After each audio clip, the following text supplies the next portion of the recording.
In this video, I'm going to show you exactly how I made almost $50,000 last year doing very simple Amazon product review videos. And in fact, I'm going to give you my exact blueprint. Why would I want that? And if you've seen any of my videos before, you'll know that I've done this with the Amazon Influencer Program, and I have tons of videos on my channel describing everything that I know about it. So if you want to learn more, please go check out some of my videos. They're absolutely free and contain lots of little gems. I'm not going to do that. But in today's video, I wanted to break down my full year's worth of experience into the most comprehensive, short kind of mini course, I guess. What? Bro, what are you talking about, man? Showing you exactly what I did in order to make almost $50,000 last year. I can't tell you what to do. I can't tell you how to run your business. Amazon doesn't give us an exact blueprint on how to do it, so I can only share exactly what I did. You keep saying that. Just get to the point. Now, I have a full 1-hour course on my channel about this very thing, but still, every single day, pretty much, I get people asking me or leaving comments asking me questions like, hey, I have twice as many videos as you do and I'm not making anywhere near that amount of money. Or, hey, how do I get my videos to show up in the carousels? I'm doing product reviews, but none of them are getting into the carousels. Good question. Good question. Now, unfortunately, I can't diagnose your business, especially just sitting here when I know nothing about it. And Amazon doesn't really tell us exactly what to do and what not to do. They just give us really loose guidelines. But I can show you exactly what I did with every one of my 500 plus videos in order to make a full-time living. So without further ado, let's simplify this mysterious, crazy roller coaster ride of a business. Finally. Let's get into this. Let's do this. So I did these 3 things, and I did them pretty much every work day for a year. That's it, 3 things. I'm gonna tell you what they are and then break each one of them down so that it's super simple to understand. So those 3 things are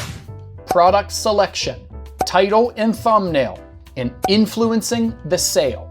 Okay, so let's break those down very quickly so that you can copy and paste my success. So product selection, which products are you doing reviews on? That is a big portion of this business. If you are doing reviews on pens and each pen costs 69 cents, you would have to sell millions of pens to make really good money. But if you are selling computers, laptops, workout equipment, very expensive pet equipment, huge pieces of furniture that are thousands of dollars, obviously with one sale of a $1,000 product, you're gonna make more money than 50 sales with a 50-cent product. Yeah, I know. Hopefully that makes sense. So product selection is one of the big things that is going to make you either make More money than most people? Or less money than most people. So I also did a video on this channel showing you pretty much my average product value, I think was right around $41, $42. So if yours is around $5, you're obviously gonna make less money than me. If yours is $105, you're gonna make more money than me with the same amount of videos. You lost me. But product selection, I can't overstate this. Now, I definitely recommend that you just do the things that are around your house because it's free, it's available. When I first started this business, you were able to download an Excel spreadsheet of everything you purchased that year and sort it by the year. So I had a list of all the things that I purchased on Amazon. I looked at each one of those things on the list, looked them up on Amazon, and decided in which order I was gonna do them based on which ones had the most reviews and which ones were selling the most and which ones were worth the most. I don't think that you're able to do that anymore. Correct me in the comments if I'm wrong about that, which is a bummer because that was a really good way to do it. But once I got through everything that I had in my house, I then started just buying things that I normally would because I wanted them or needed them or was buying a gift for somebody. And I do a little bit of product research in order to determine which one I want to buy. So the old school way of doing this was just to open up Amazon, see how many reviews it had. Sometimes when you open up the search page, it'll tell you how many it sold in the last month. This is going to give you an idea of how many of these things sell and how many of them sold last month, whether or not they're going to sell a lot. Then I would look at the carousel, the top carousel and the bottom carousel to see how many videos were in there. That was how you decided which products you were going to review. And if you were specifically buying products in order to just make a review and then reselling those products, if that's the way you want to run your business, which is a great way to scale, you definitely need to be doing really hardcore product research to determine that the products that you buy and spend your money on on and risk your money on, you're definitely going to be able to rank for those. Now, I also, over the past few months, have stopped doing it the hard way and started using Sortio. There's lots of different products on the market that help you do research. For some reason, this is just the one that made the most sense to me, and I'm going to do a full review on it on this channel. But I use Sortio to figure out which products have influencer videos available, have slots open, are selling lots of products. I just want to know that if I buy that one, I'm going to probably have an easy time getting into the carousels and making commissions. That's what it's all about. So,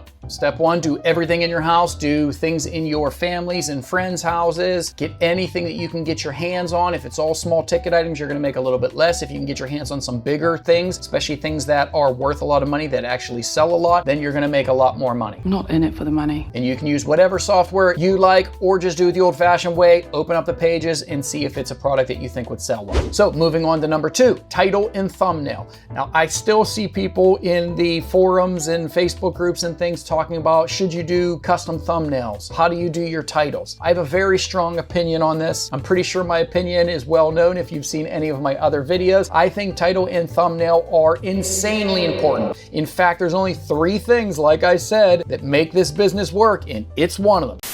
We interrupt our program to bring you this important message. If you have the greatest review video that anybody has ever done, but nobody sees it, you will not sell any products. That's a good point. So in order to get people to click on your video, you need to have enticing thumbnails and titles in order to do that. I've been doing YouTube for a long time, probably way too long, and I can't stress enough how important the packaging is of the video. People will not click on a video if it has a really crappy title and thumbnail. You need to get people to click on your video. That's the only way this business is successful. So if you have the exact same titles and the exact same generic thumbnails as everybody else in that carousel, you are going to get less clicks. That's a bold statement. So title and thumbnail, I can't stress how important I think those are. Now let's move on to number 3, and then I'm going to show you an example of all of these 3 things in action. So number 3 is actually influencing the sale. So let's say you have a great title and you have a great thumbnail. You made a review, you want to make a review video of a product that sells lots, has lots of customer reviews. It sold thousands last month. There's only a couple of videos in the carousel, so you're pretty much guaranteed to be in there. How do you make sure that your video is the one that creates the sale? How do you make sure that your video stays in that carousel even when lots of other influencers start finding that video? I bet you're gonna tell me. We interrupt our program to bring you this important message. Well, in my opinion, Amazon wants the videos in the carousels that are actually turning into sales. It doesn't make any sense for Amazon to keep a video in the carousel if nobody's clicking on it and nobody is buying it after they're watching your video. That's going to get you kicked out of the carousel. I am still making money off of some of the things that I did my very first month in this, which was December of 2022. I'm still making money off of products from December of 2022. You smug little bastard. You think you're better than us? Because I influence the person once they're on my video to go buy the product. That's exactly what the title of this whole program is, the Amazon Influencer Program. If you can't influence the sale, you're not gonna get a commission and you're not gonna stay in that carousel. So how do you influence the sale? I sound like a broken record because I've said it 100 times, but I think it's important. So we identify a problem and we tell why this product is going to solve that problem. So problem and solution. And also just by having the video there, you're actually showing some social proof. If you actually have the product in your hand, that is social proof that other people are buying it. That is also important, I think. But the real crux of it is problem, solution. So let's do one kind of live together here. I'm going to sell a pair of slippers like I did in my free course, and then I'll show you what I would do for a title and thumbnail and how I'm kind of using the idea of problem and solution. Now, the only bad thing about these is these are no longer available. They do not sell well, so as product selection, these are probably pretty poor because they're not even for sale anymore on Amazon. So make sure you nail the product selection thing first. But let's say these sell a lot. These are a nice high ticket pair of slippers and they have lots of customer reviews and they sold thousands last month and there's lots of slots open in the carousel. I would be excited to do them. So if I was going to do a review of these, I would kind of talk about my personal experience, why I bought them, but keeping in mind that I'm trying to show know the problem that I had in my life and why these fixed them, okay? So I was looking for a new pair of slippers, and I want those slippers to be really comfortable and really warm and to be able to wear inside my house, but I also want to be able to walk out and grab my mail in the rain. I also want to be able to take my garbage cans off of the curb when I want to. I don't want to have to take my comfy slippers off, put on shoes, go outside, get the mail, come back in, take my shoes off, put my slippers back on. So I wanted a pair of slippers that had a really solid rubber waterproof sole, which these have. So I wanted kind of that perfect blend between shoes and slippers, and I found them here with these fashion slippers on Amazon. They're fuzzy, they're warm, they're easy to slip your feet in and out of. They're really nice looking, but they also have a very thick rubber sole so that you can actually wear these things outside. Heck, I wear these things at the grocery store once in a while. They work pretty much like normal shoes, but they're super comfortable like traditional slippers. So if you're looking for a new pair of slippers, these are ones that I've purchased and that I'm really enjoying and that I would definitely recommend. So really simple, really corny, and I also kind of turn on my, hey guys, salesman speak, and I don't think you have to do that. It's just something that happens to me naturally when I start doing videos. Cringeworthy. It's a little cringy, sorry for that. So what would we do for a title? Let's break this down. You can see within the video, I said that the problem was that I wanted to get a new pair of slippers, but I wanted them to be a hybrid. I wanted to be able to take those slippers outside. The problem is walking outside in traditional indoor slippers doesn't work. You can't use them outside. So the solution is you buy this brand because you can not only wear them inside, but you can wear them outside. So I kind of influenced the sale by telling what my problem was, telling why these things solve that problem, and then I use social proof, saying like, look, I bought these things, I love them, and I would definitely recommend them. So all of those things combined, in my humble opinion, influence the sale much more than saying, Here's my honest review of this cell phone. It's a really great cell phone. That doesn't sound like me. that to me is super boring. That's probably what 90% of the videos are, and why maybe mine are standing out over some of yours. You better not be talking to me, pal. Okay, so let's talk about the title and thumbnail of this. Now, most people that I see out there say, my review of the fashion slippers, my honest review, truthful review. For some reason, and please, I mean no disrespect, I don't know why that kind of just annoys me. My honest review, that insinuates that everybody else's reviews is fake and not honest. They probably are. It's just like a kind of an old school tactic to kind of get people to click on your review. I don't think it works that well, in my opinion. When I see someone saying my honest review, it doesn't make me want to click on the video. Again, this is me talking as kind of the YouTube guy. I've done YouTube for so long that I like to use a little bit more of an open-ended title, a title that really makes people have to click on it to understand what's going on, something really enticing, something that if you read the titles on all the videos, you can't not click. So for example, maybe on these slippers, I would say in the title, instead of saying my honest review of the fashion slippers. Now, I also wouldn't give away whether or not I like the slippers. I wouldn't say, I love these slippers, you should buy them. I wouldn't make that the title either. I would leave it open-ended so that people have to watch my video in order to understand my thoughts on it. So I would say something along the lines of, for this reason, I think these are the best slippers. Well, for what reason? I didn't tell you what reason it is, and I'm pointing at them and looking like, for this reason right here, I think these are the best slippers money can buy. Now, if you saw that as the title, you have to click on it to figure out what that reason is, you know, and try to do this with integrity. Don't say the 3 reasons I love these slippers and then not talk about 3 things. Try to do it with some integrity. Or you could do something as simple as, here's the reason I prefer this brand of slipper. Well, what is the reason you prefer this brand of slipper? I didn't say it, it's enticing. If there's a cool feature, now slippers are kind of tough, but if there was a really cool feature that maybe your phone does that you did a review on, you could say like, this one feature here is super important.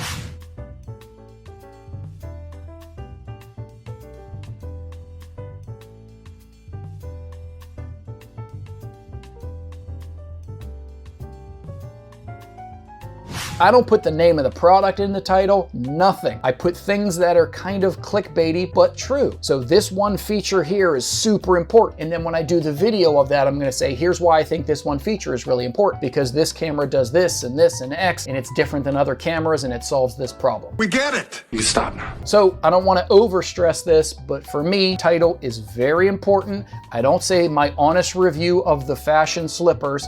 I say this one feature alone makes these better than most other slippers. And then I leave it open-ended like that. And then people have to click on my videos in order to understand what that feature is. And just get creative with this. There's different ways to do this. If you look up kind of titles and thumbnails on YouTube, you're gonna learn the same types of techniques that you can use in order to get more clickable titles. So thumbnails, same thing. Most people either just leave the generic thumbnail there, or they will maybe just take the screenshot that they prefer. I like to actually clip out a portion of a thumbnail where I'm presenting the product maybe pretty well. I like to point at things. Usually if I'm not pointing at things, I will put an arrow and then I'll put some green text. I use green arrow and green text. That's really not super important. You can pretty much use any color you want. I just wanted a bright, bold color that might stand out in the sea of different videos. And then I use clickbaity terms in my thumbnails as well. Very simple little phrases like my thoughts. Well, I didn't tell you what my thoughts are. I just said my thoughts on this. Or if my title was going to be this feature is really important, then I might have the screenshot or the thumbnail be me